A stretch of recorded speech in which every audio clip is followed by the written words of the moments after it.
اللہ الرحمن الرحیم۔ السلام علیکم ورحمۃ اللہ وبرکاتہ۔ میں آپ کا معالج حکیم راشد محمود علوی۔ آج کا میرا موضوع ہے رکت الدم، جسے ہیموفیلیا بھی کہتے ہیں۔ ناظرین، ویڈیو دیکھنے سے پہلے میرا چینل گلزار صحت کو سبسکرائب کریں، لائک کریں، شیئر کریں، بیل آئیکن کو کلک کریں تاکہ میری ہر نئی آنے والی ویڈیو آپ کو مل سکے اور آپ اس سے مستفید ہو سکیں۔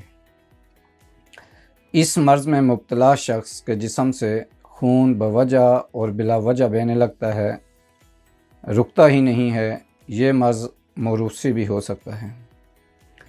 اس مرض میں خون کے جمنے کی طاقت ختم ہو جاتی ہے، خون بے قابو ہو جاتا ہے اور جسم میں بہت کم رہ جاتا ہے۔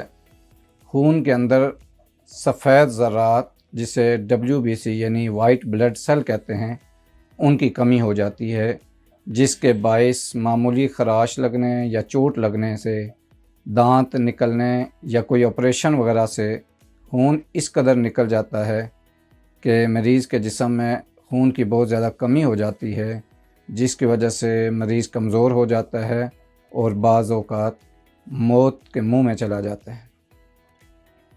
یہ وٹامنز کی کمی کی وجہ سے اور خصوصاً وٹامن کے کی کمی کی وجہ سے یہ بیماری ہوتی ہے۔ اس میں وٹامن زیادہ استعمال کریں۔ گاجر، پالک، ٹماٹر، سویابین، گندم میں کثرت سے یہ وٹامنز پایا جاتا ہے۔ اس کے علاوہ ایسے مریضوں کی غذا میں تازہ پھل جن میں کیلشیم اور وٹامن C وغیرہ ہو وہ دیں۔ دودھ، انڈا، گوبھی، انگور، مالٹا، لیموں، سنگترا وغیرہ دیں۔ خون کو پتلا کرنے والی دوائیں اور غذائیں نہ دیں۔ بلڈ پریشر کو بھی کنٹرول میں رکھیں، اس کو بھی زیادہ نہ ہونے دیں۔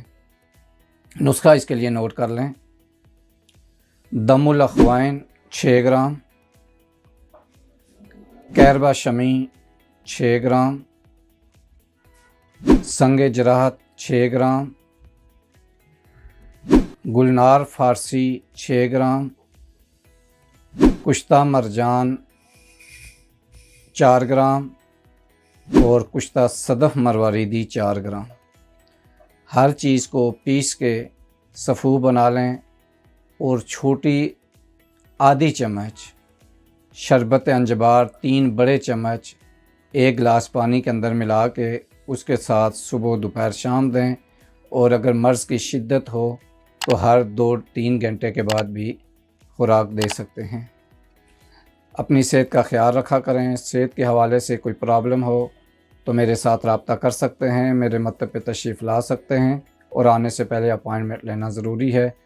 اللہ پاک آپ کا حامی و ناصر ہو۔ نیکسٹ ویڈیو تک کے لیے میں اجازت چاہوں گا۔ اللہ حافظ۔ السلام علیکم ورحمۃ اللہ وبرکاتہ۔